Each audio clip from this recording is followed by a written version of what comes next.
Okay. So Let's- on the lesson plan, I thought was really good. It was very, very detailed, which is really important. Mish, and I see that you had, like we had talked about, more than what you could do in that particular time period, which is excellent because you never can tell when somebody finishes early, or you could move them one or two to the next level while there's other ones are still working on the mainstream work. So that was very good, really well developed. I saw that you used the growth mindset throughout, which was very good.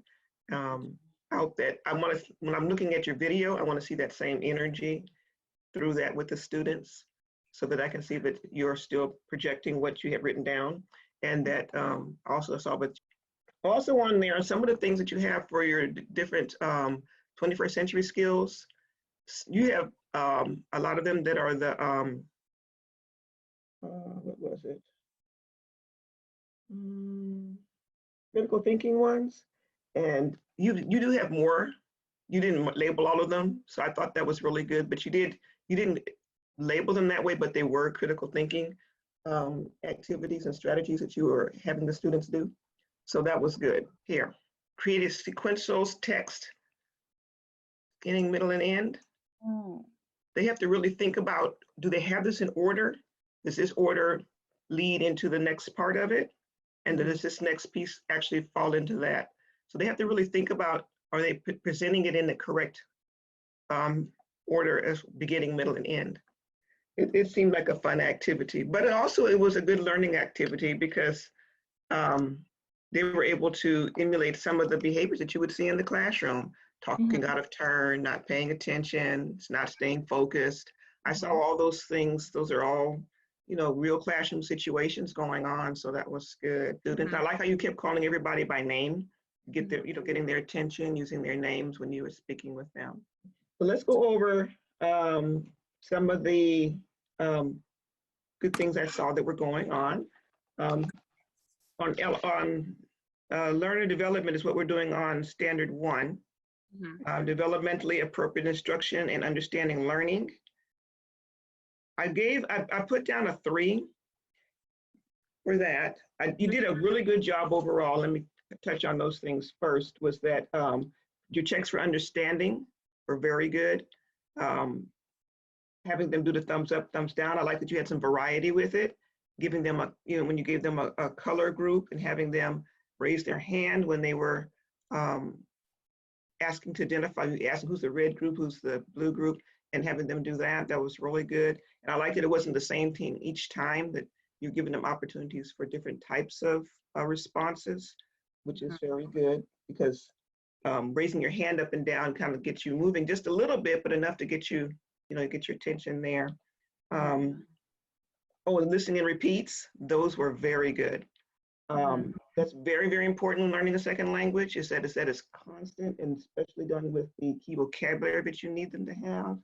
That's a tried and true best practice for language learning. So that was very good. And what was the other one? Oh, your wrap up was quite efficient. You didn't get to it, but you let them know that you did not finish everything on the agenda, but you reinforced that with that listen and repeat of the key vocabulary. Oh, one of the things that we wanted to look at for with the students was how you're understanding what they are learning was when they were getting ready to answer one part, you were kind of forecasting by shaking your head. And giving them the answer before that, instead of just kind of waiting for them to respond. Now we're going to go into a little bit more on the in-task ones. The proficiency was 3, and that was because of the video situation.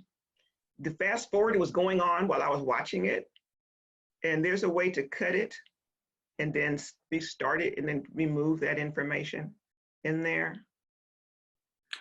Oh, I left in the fast forwarding bits to show that, like, I cut out a lot of it, but in some fast forwarding I left on the sound so you could listen to the listen and repeat.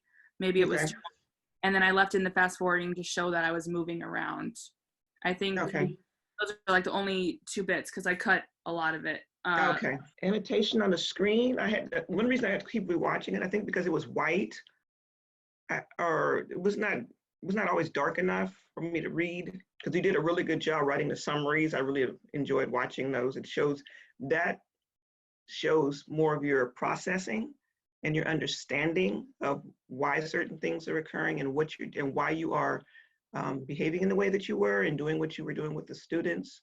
So that was very good. You did a really good job with those summaries on that. I like that you were smiling a lot and engaging with the students. That was important.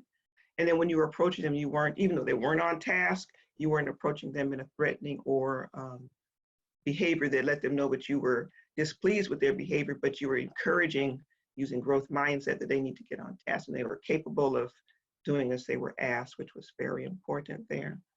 Mm-hmm.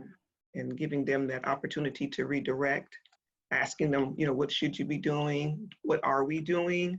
Those are really important things so they can think about what they're responsible for and what they have not fulfilled, in their responsibilities. So that was really good. I don't think differentiation showed off as much as it could have in this class because it was a mock class.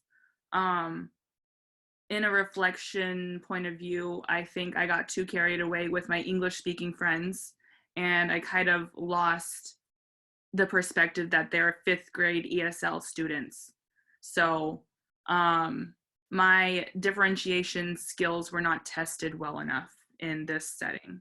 Well, I did see quite a bit of it when you had them pairing and partnering, and that was part of what you did. The listening and repeat is part of your differentiation because normally if you're giving vocabulary, you wouldn't do that. Using the pictures and the pointing, and you did a lot of hand gestures when you were speaking, the slower speaking that you were doing, so they could take their time to process while you were talking. Mm-hmm. Those are the kind of things as an ESL specialist I would look for if I'm coming in the classroom, especially with a new teacher. Are you even making any attempts Mm-hmm. to try and engage these students with that and coming around? And when you were talking, you were pointing to things on their paper, which is so they can see where they were supposed to be and doing that type of situation. And then asking for support from their peers, and instead of you just coming in, okay, you need to do this and this.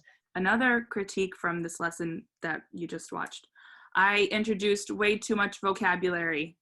I think that's the only concerns I had about my lesson plan was just too much information and not enough differentiation.